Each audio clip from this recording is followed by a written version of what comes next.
What about the idea that he thinks that the press is the enemy? Well, I think I'm going to try to talk him out of that idea. I don't think the press is the enemy. And I don't think, he's also, you've probably grown in the last 8 years. He has too.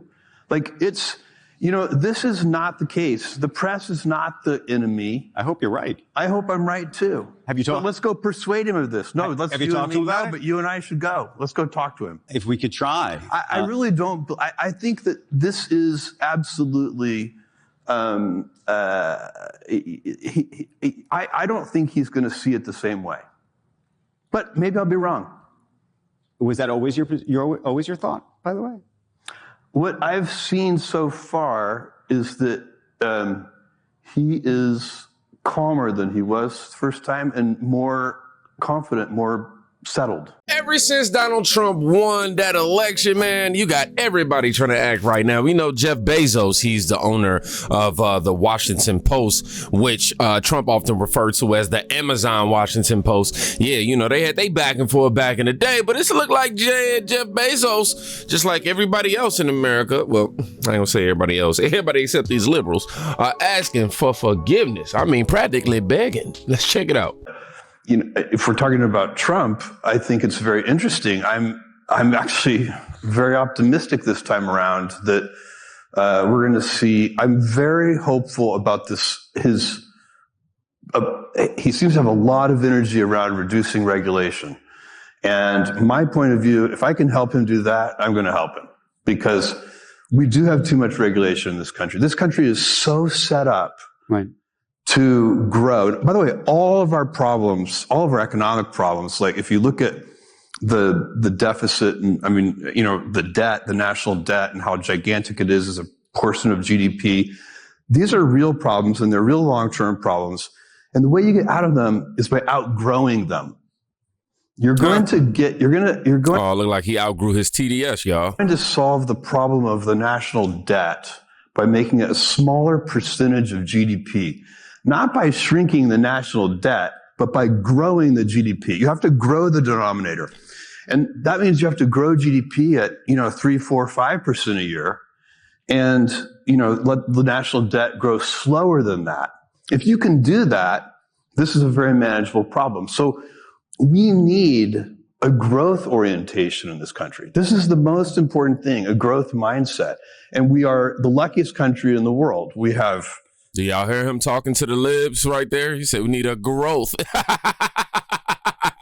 I'm sorry, but hear him just talk about growth, obviously, as it relates to the economy and being able to shift that. I also hear the decoded, I'm leaning out of my hatred for Donald Trump. And it only makes me wonder why. All these natural resources, including energy independence, we have the best risk capital system in the world by far. So, people get confused about why does the United States have so much venture success, so much entrepreneurial success? Why are the big tech companies here and not somewhere else? What's really going on with all this dynamism in this country compared to what we see around elsewhere in the world? Right. And there are a bunch of reasons for that, but the biggest one, 8 of 10 points there, is that we have better risk capital. So it's not the banking system. We have a good banking system, but so does Europe. Right. What's different here is that you can raise, $50 million of seed capital to do something that only has a 10% chance of working. That's crazy. But the people who are giving you that seed capital know that their expected value is still positive in many cases, or they're at least gambling that that's true. That risk capital system that we have in this country is turning out to be very hard for other countries to duplicate. So we have that. We have, we speak English, and English is turning into the lingua franca of the whole world. It's there's so many advantages here, but we are burdened by excessive permitting and regulation. You can't build a bridge and all these things. You know what they are. We see these examples all the time. We need to be able to build solar fields and everything else. So you're optimistic. I'm super optimistic about this president. And the reason I ask is because I'm very optimistic that President Trump is serious about this regulatory agenda. Right. And I think I think he has a good chance of succeeding. What about the idea that he thinks that the press is the enemy? Now here's where we get to the meat of it, y'all. Now, let's not forget, despite the back and forth or the criticisms of Jeff Bezos and Trump, of Jeff Bezos to Trump, we're seeing this shift. Now, Bezos didn't endorse Kamala, and now we have this as well. We could definitely say that the tide is turning. Somebody said the vibe shift started when Trump survived the assassination attempt. It got stronger weeks before the election, and now the vibe has completely shifted.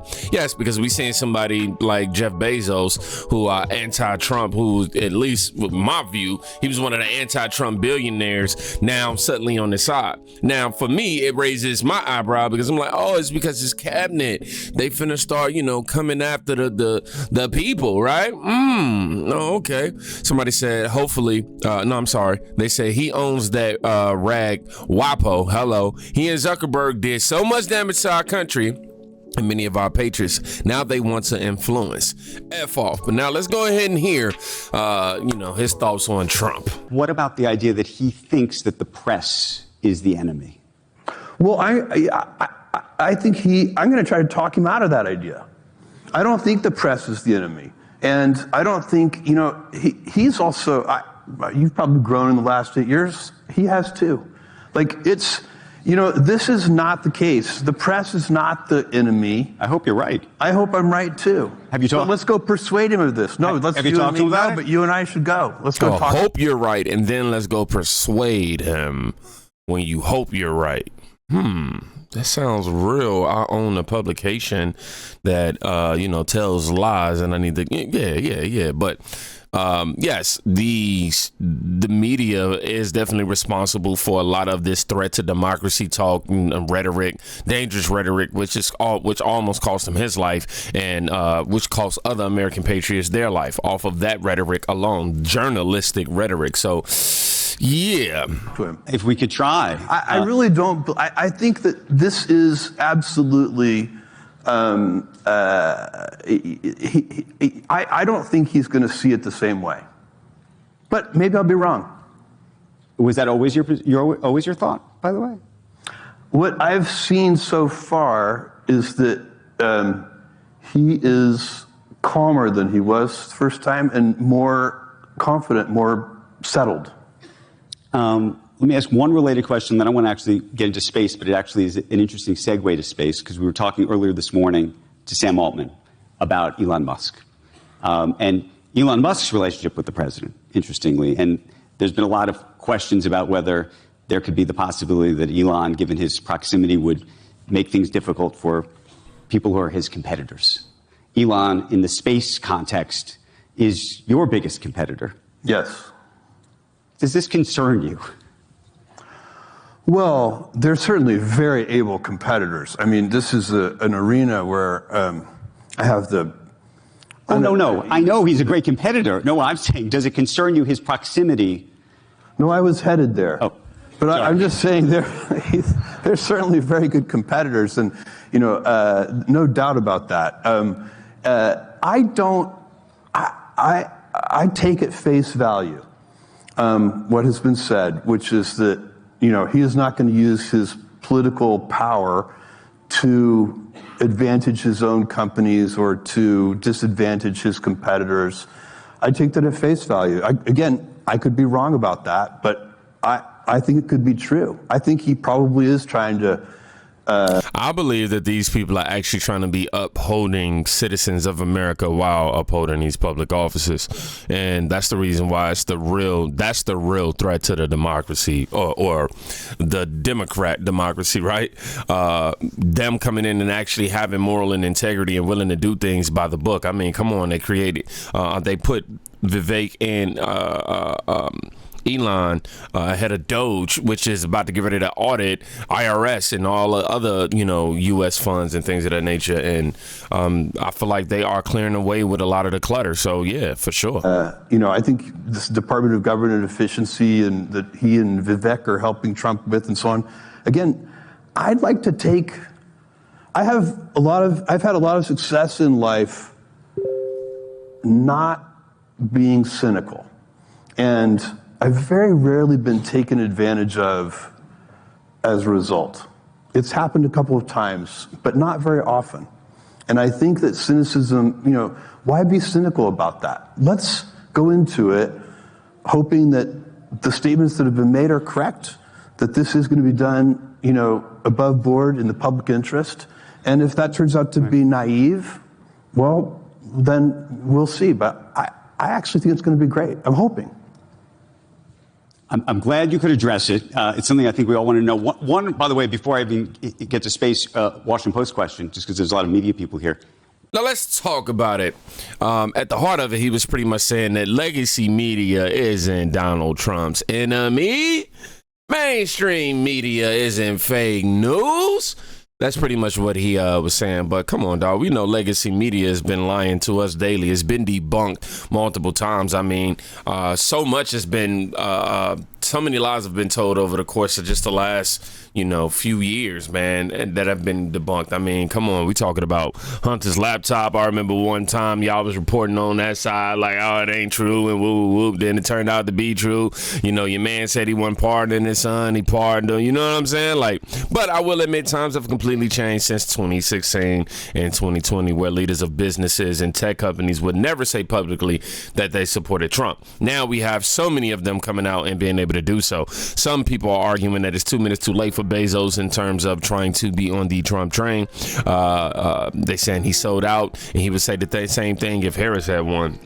But somebody else wrote, people just need to be humble. Let's succeed and create positivity, prosperity, and let's be triumphant. Laughing in the face of the opposition may give me satisfaction, but as a whole, changes nothing. The real win is succeeding so big that it is undeniable for sure. And I think that Donald Trump bringing on the likes of Vivek, bringing on the likes of Pete, bringing on the likes of Tom, bringing on Pam, bringing on Elon, bringing on Tosi, bringing on so many incredible people whom are fighting for the morale and the integrity of America. Somebody says that they agree with Jeff Bezos' assessment. The interviewer sucks because he's so far left that he can hardly sit in the chair. His voice got so deep. If that dude interviewing him is a beta man, how can he sit like that? Somebody wrote. The partisan press is the enemy. Stop gaslighting us. That's where I'm over here like, yo, Bezos, you would have won so many people over just by admitting. I know that you probably wouldn't do it because you own the Washington Post, but just admitting, hey, yeah, there have been obvious differences with the truth and the media. They just don't get along lately, you know what I mean? And even if he didn't go on anything specific, I just feel like he should have definitely acknowledged that, you know what I mean? I feel like the next 4 years would be the best that Amazon has ever done. Now that Jeff Bezos, now that Trump is back. Let's read some more comments, y'all. Somebody says, Stellar News, Amazon is ultimately a business that is a combination of common sense and genius. So it makes sense that Bezos favors the same type of great government. I mean, it could be that your boy don't want, no issues with the imports, exports, with these tariffs and all that, you feel me? Now it says post-election in 2024, in terms of Jeff Bezos, following Trump's election victory in 2024, Bezos congratulated Trump, describing his win as extraordinarily political, as an extraordinarily political comeback and decisive victory. This was somewhat of a turnaround from their previous interactions. Bezos' optimism about Trump's second term was particularly related to Trump's deregulation agenda, as we heard him talk about, and his willingness to help in reducing regulations, suggesting a pragmatic approach to their relationship for business benefits. Bezos also noted that Trump had grown, quote unquote, and seemed more confident and calm than his first term. Now, I remember him making a statement. I do agree that people do grow up and evolve and things of that nature. But if I'm being honest, I feel like I'm seeing the same Trump. Personally, I mean, yes, he's probably learned how to maneuver in the media, stay a little calmer, temper, reduce his temper a little bit more. But I see the same guy. Washington Post non-endorsement. We just talked about that. His decision to prevent the Washington Post from endorsing Kamala Harris in 2024 sparked significant backlash and led to the resignation of the editorial board members. This move was interpreted by some as Bezos aligning his business interests with Trump's potential influence over government contracts and regulatory policies, particularly given Bezos' involvement with Blue Origin and its competitive landscape in the space industry. So we heard him speak on Elon Musk and how he feels like everything is going to be upheld with integrity as it relates to Elon Musk and Vivek. Elon Musk working side by side with Donald Trump. But even with all of these nice sentiments, we have to just acknowledge the obvious. George pointed it out, blatant as day. Jeff Bezos says he will meet with President Trump just to try to convince him that the mainstream media isn't fake news. Don't let that go over your head.